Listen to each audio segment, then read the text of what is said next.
I don't know if I've explained, my rationale behind the event wheel is I just want to try to make this as realistic as possible. I know, things happen during the year that we don't foresee coming. So, players do make big jumps.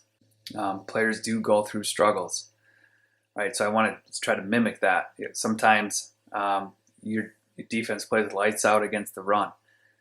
Sometimes they play really bad against the run, worse than they've ever played. And so I wanted to mimic that kind of with, the event wheel, with the sliders, with the attributes and things like that. So I really like that part.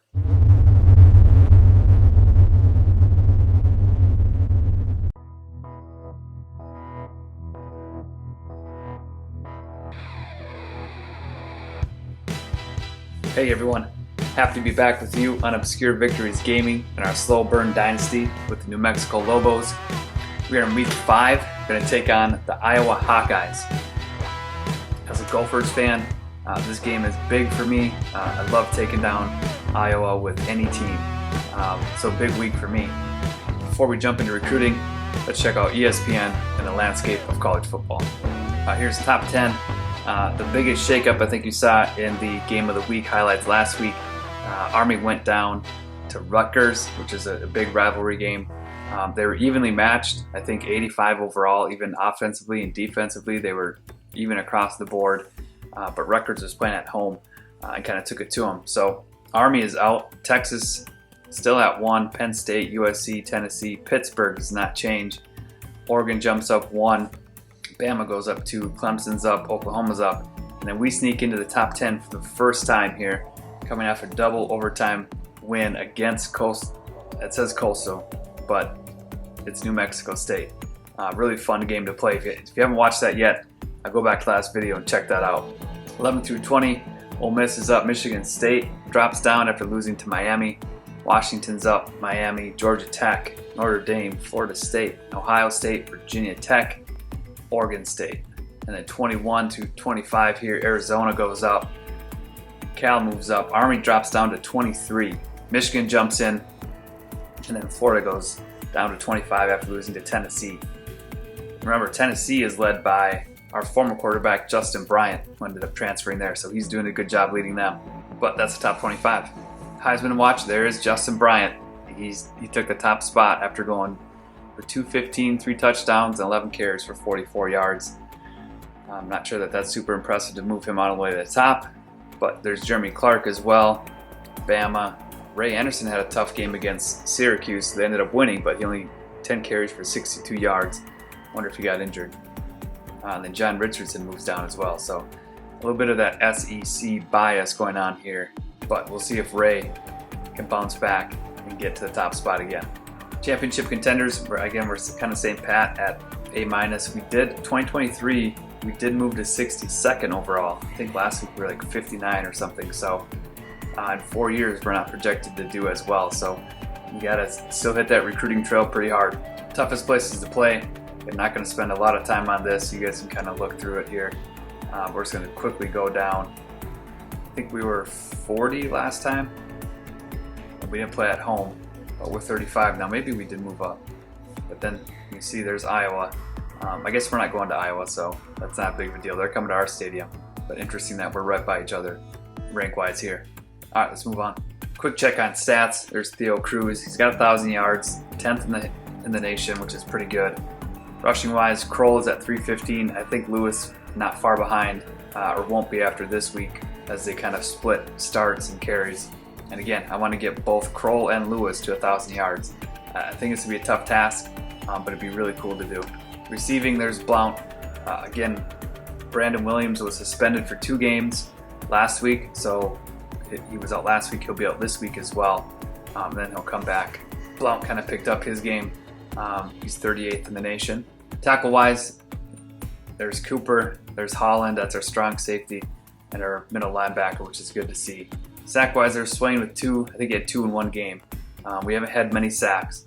The sliders are just making it tough to get to the quarterback. So 2 for Swain, which puts him at 69th, not too far behind. Interceptions, Lemon has 2. He had 1 huge one last week. Again, if you haven't watched that game, go back and check it out. But 2 puts him, again, not far off the lead. Hopefully we can keep that up. Kicking-wise, there's Darryl Brown. 43 is his longest. Again, I think that's kind of his end range. And I don't know that we're going to try anything that long with him anyways. But his long of 43 is good enough to put him at 43rd in the nation. All right, let's move on. All right, and then Freddie Wolfe does have a coaching upgrade. The last few weeks, if you've been watching, Freddie's been made some incredible calls. Some that I maybe wasn't a fan of. I'm thinking of that speed option call against North Texas. That screenplay last week in overtime to Kroll. He's just had a number of great calls. So he's got a boost here. I'll be surprised if we keep Freddie around after this year, but we'll see. But we're going to add 1 point to air traffic control so our guys can catch a little bit better. So they get +3 to spec catch and catching traffic, 1 to jumping, 1 to release, and 1 to route running. I think that might be our biggest need based on the level of our receivers. So nice work, Freddie Wolfe. Keep it up. Hopefully we can keep him around. All right, so recruiting wise, Ray Henderson, really moving up on him, which is big. We need a center. Mike Woods, we're going to battle. We keep losing, I think, 170 to Stanford there, but we're going to stay in this as long as we can. We'll unlock if we have to, but he's our main guy we want to use our unlocks for. We got a visit with him week 10 against UTEP, which is huge.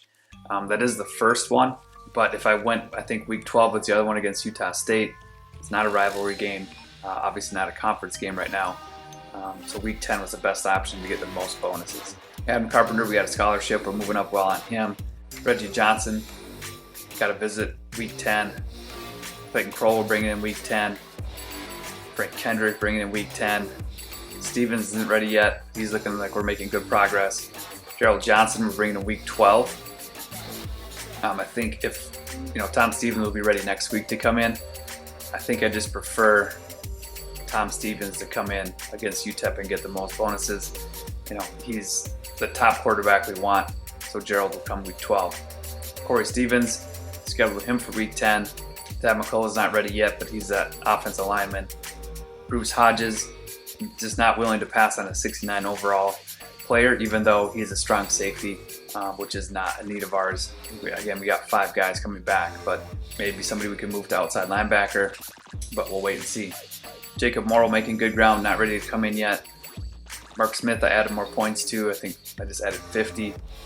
Alex Webb, I added 50, and we got him a scholarship. Eric Lane, put 500 to him last week. I'm going to move him up the board. I think he is we'll put him behind Frank Kendrick and Justin Wright. So Eric Lane and Justin Wright, again, added those guys 2 weeks ago, got them points last week, really making good ground, and just got them both scholarships this week. And then Brian Foster is that speedy running back, A speed, B acceleration. Could be a good returner for us and a good speed back. And then not much happening with these guys. You can see Walker's, we're losing a bit. Same with Mike Johnson. We may just have to let those guys go.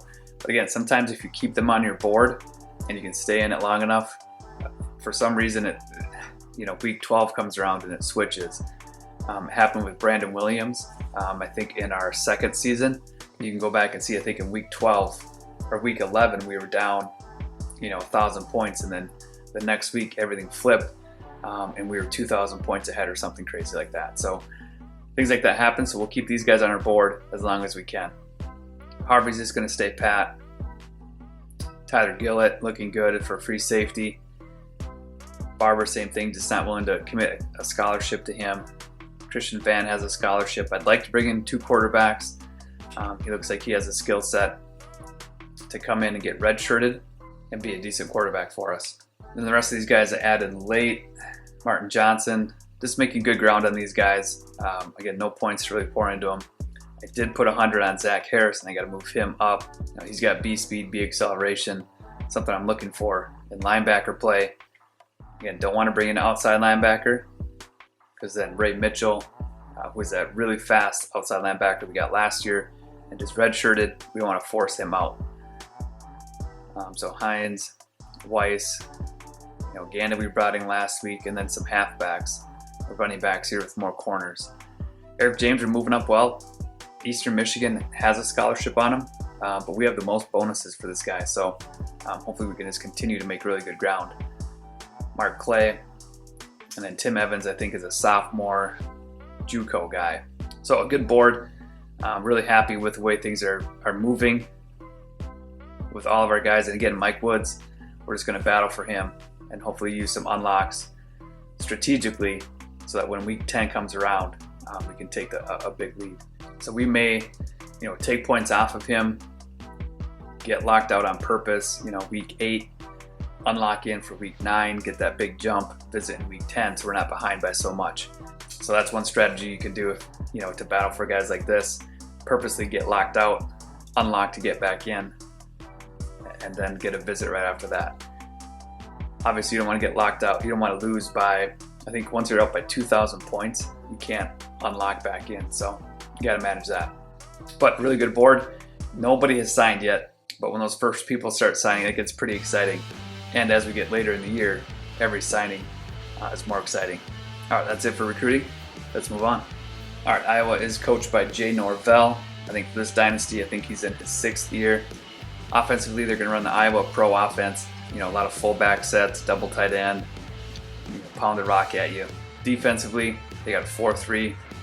Iowa just tends to have a solid 4-3. They're in the right positions, so it should be a really good challenge for us. Jay is a level 27 coach. You can see all the bonuses here. Again, penalties, this is a huge one. The way that penalties are called, we get a lot of clippings called on us because we're not quite here yet, where we get clean laundry. Big game, not a rivalry, so it doesn't matter. Nothing for timeout, which is good. Again, it doesn't really apply till late in each half, but I always like seeing that they don't have that. And then Coach Radamasy has, which I think they know what we called the play before. I don't know if that matters for AI or not. I feel like they already know anyway. But that's it for game management for him.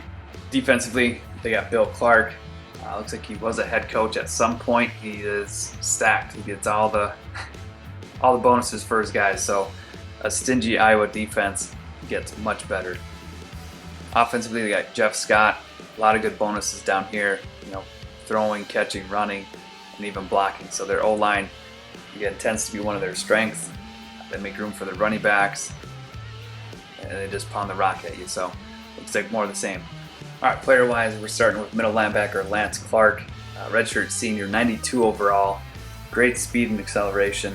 Iowa always has good linebackers, good awareness, tackle, play rec, everything that's really solid. Zone coverage, a little bit low, but everything else looks really good. So another great linebacker for Iowa.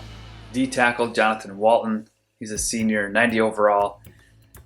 He's going to be tough to block in the middle of their line here.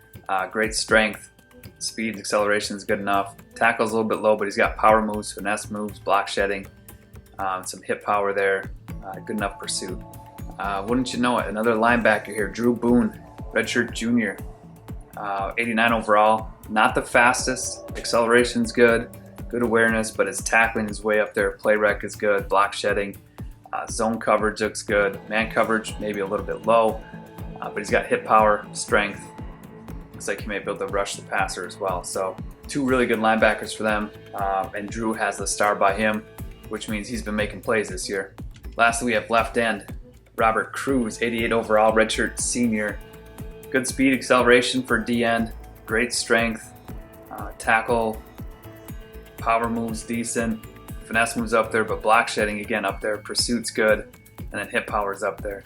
Offensively, they're led by Ryan Porter, 89 overall senior, good speed, acceleration, awareness is up there, break tackles up there, carrying, trucking, elusiveness, vision. So just kind of a bruising running back, it looks like. 80 strength. He got a stiff arm spin and juke.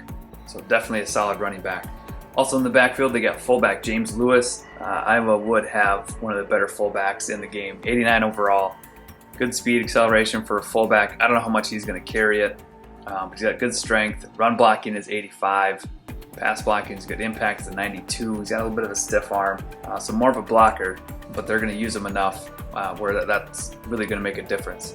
Next we got wide receiver Brandon Ryan, 88 overall, redshirt senior. Really good speed and acceleration. Catching, route running is really good. Catching traffic a bit low. Spec catch is okay.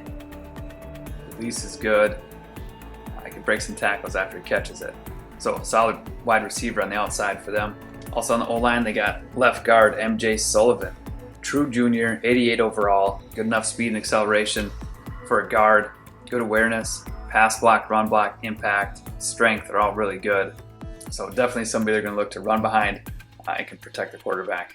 All right, depth chart wise, let's see if we can find any weaknesses. Steve Clark, 82 overall, not going to be a runner, but probably just that game manager, makes good decisions that Iowa develops at quarterback. Running back, they got Porter we saw, and then behind him is Kevin Young.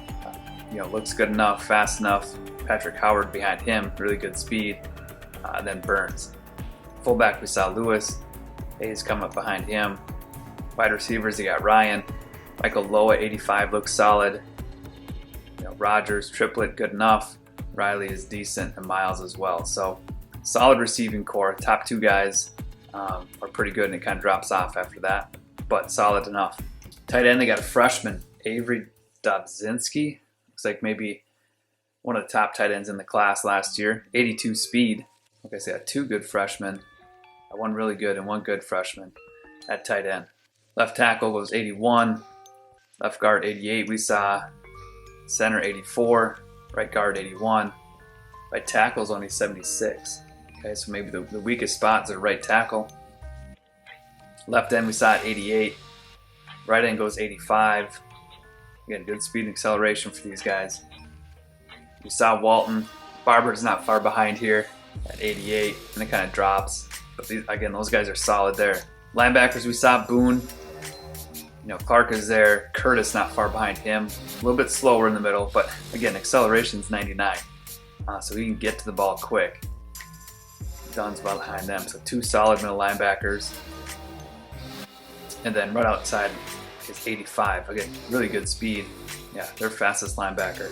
Quarterbacks, maybe not as solid here, but go 84, 81, 78, 73 if he gets on the field in a dime package.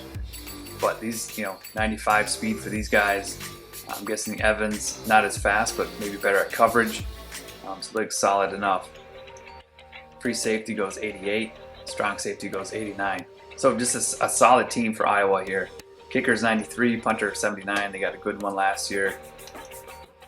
Kick return is going to be Young. Punt returner same. And then their long snapper is Sam Young. All right, now that we scouted, let's spin the event wheel, see what's happening with our team this week.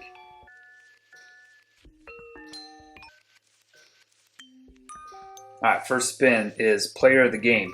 So the player of the game is going to get 2 attribute points, so just 2 points to apply to any attribute. They can be applied to the same one or 2 separate ones. All right, next spin. We've got Armageddon. So Theo is going to lose -2 to his throw power, throw accuracy, and awareness. So I think he's at 80 throw power, throw accuracy. So he's going to go down 2 for both of those, and awareness as well. So that kind of hurts. So again, the event wheel giveth and the event wheel taketh.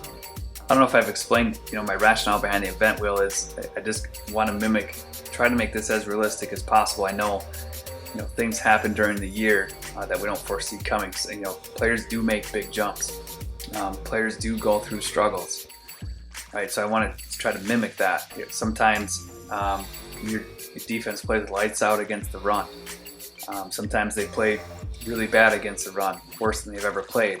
And so I wanted to mimic that kind of with, the event wheel, with the sliders, with the attributes and things like that. So I really like that part. It might be one of my favorite parts of setting up this dynasty, is mixing that in there and changing things up and not just relying on, the game to produce these things. So that's my rationale behind the event wheel. I hope you guys enjoy it. If you have any events that you think should be on there that are not, leave those in the comments. Something realistic that you see happening that isn't maybe produced in the game. I'd love to hear those and make my event wheel better. Now, with that being said, let's move on and take care of those events.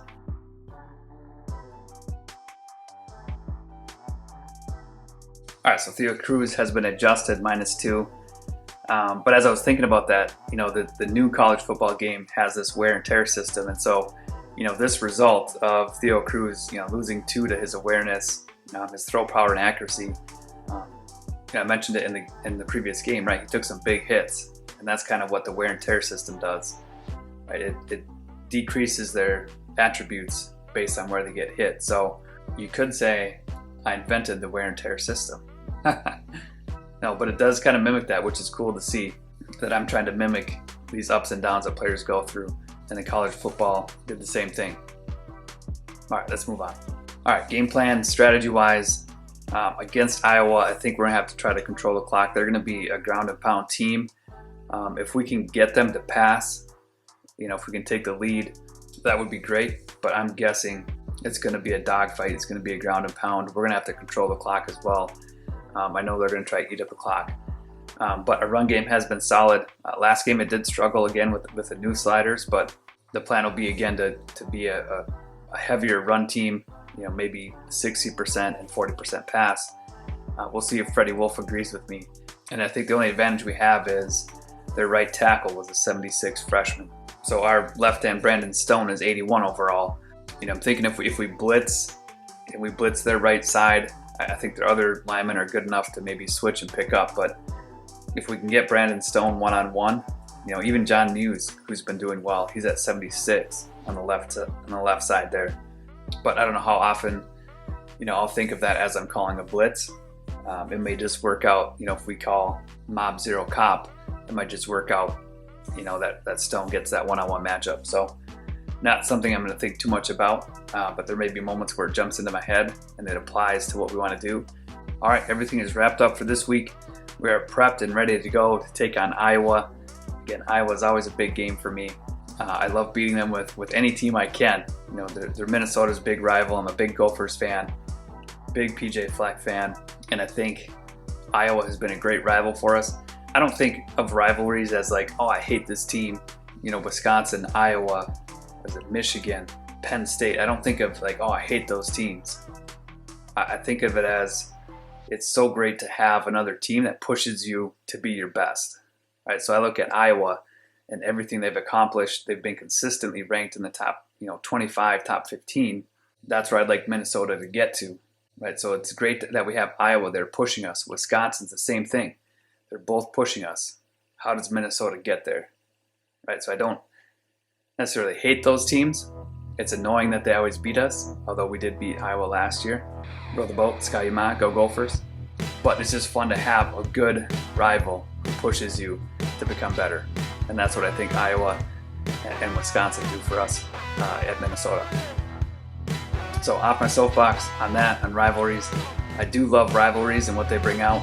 For the most part, in the players, extra level of focus, extra level of intention, some of the other stuff I could do without, but for the most part, I really like rivalry games. So with that being said, that's a wrap for this episode. Thank you for tuning in, and until the next one, keep gaming, keep growing, and keep celebrating those obscure victories. Game on.